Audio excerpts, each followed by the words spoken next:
Hello and welcome to the France 24 interview. Our guest today is Svetlana Tikhanovskaya. She claims to be the real winner of last month's presidential election in Belarus instead of incumbent Alexander Lukashenko, who was proclaimed officially with over 80% of the vote.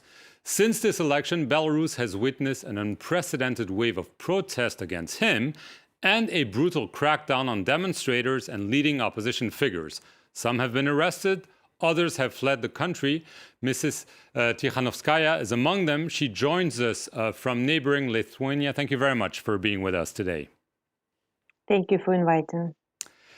Your country has seen the fifth weekend of mass protest, despite the repression from the regime. Do you think that we are at a critical juncture and that the regime could be about to collapse?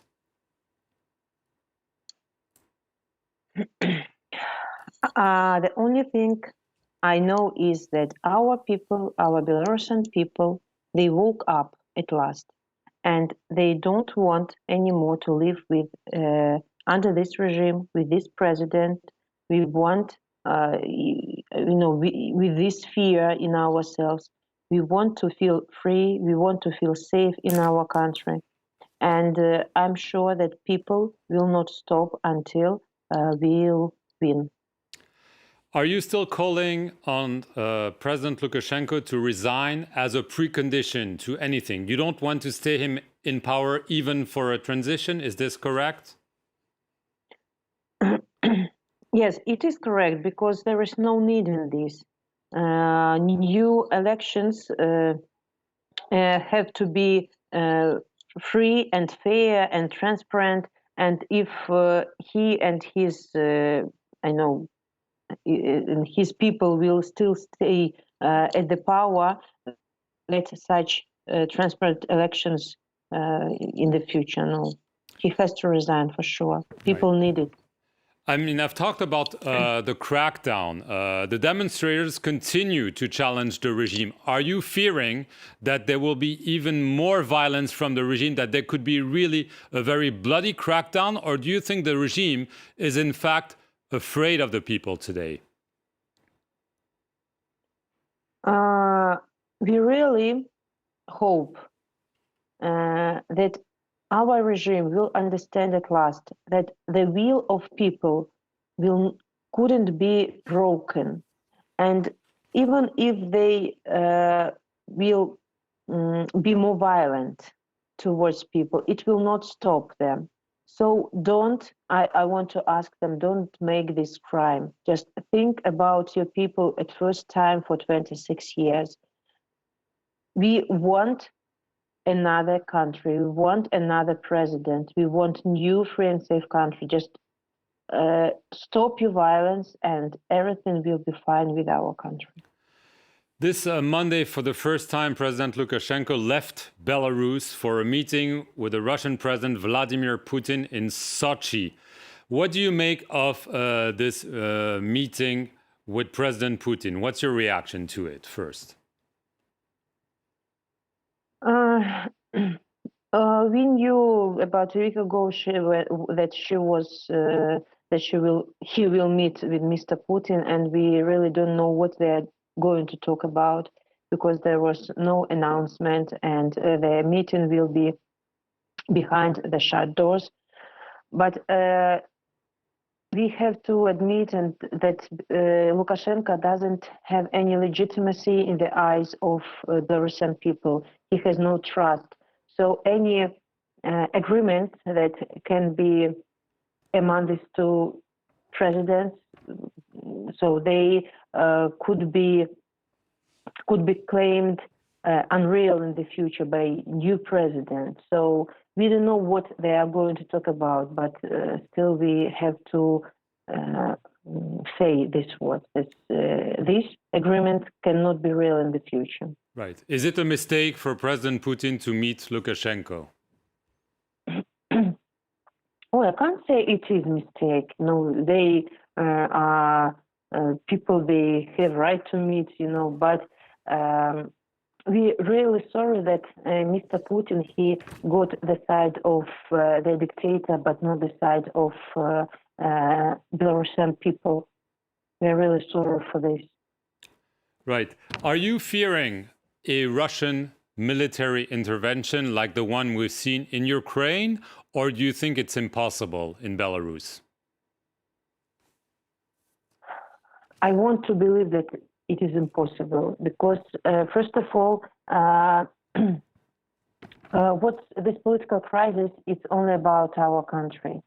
It is our internal affair. It's our fight against just one person. It's not It's not about our borders or something. And our protests are absolutely peaceful. So there is no need to help him with any police. So, and we always asked for all the countries, including Russia, just to respect our sovereignty and not to participate into this internal affair. So I hope that Mr. Putin is a wise leader and he sees what's going on in Belarus and will not let make such unwise decisions. Right. Do you have any contact with Russian officials, and do you think that they might also be thinking about a transition without Lukashenko?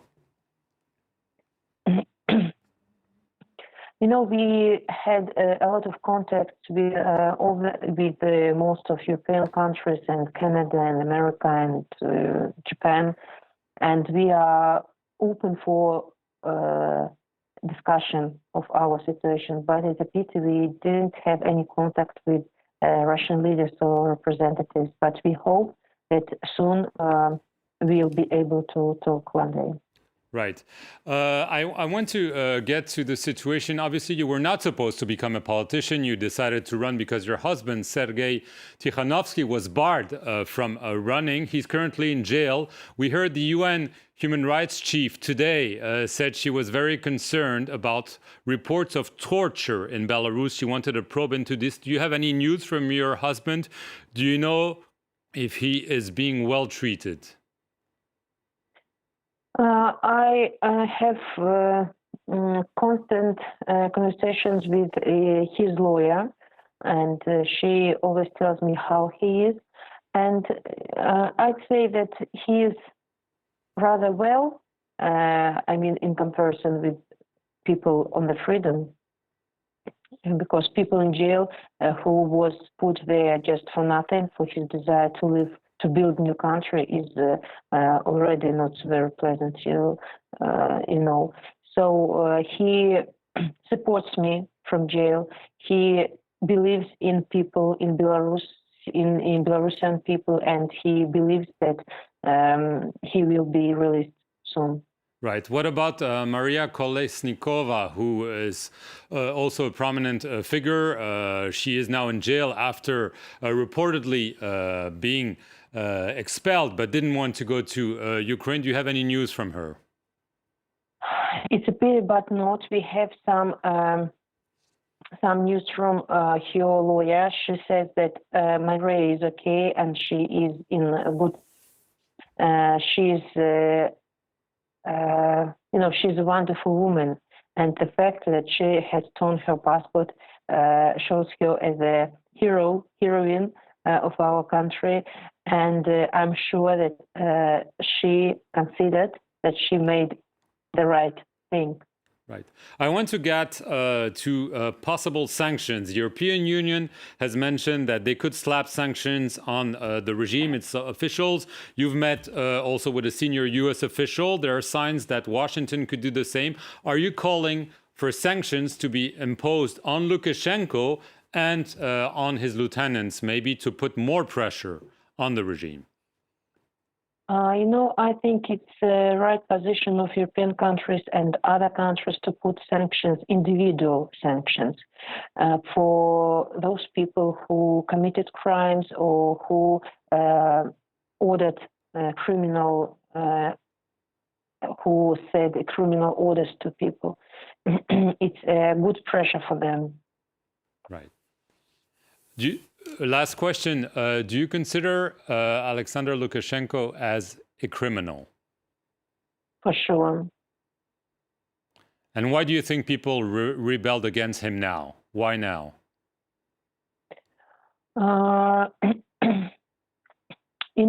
It didn't happen, right once in a moment. 26 years is too much, and people. I think it started about 2 years ago and it started with my husband. I mean, this year. Then COVID played a huge role in attitude to our authorities and to Mr. Lukashenko personally.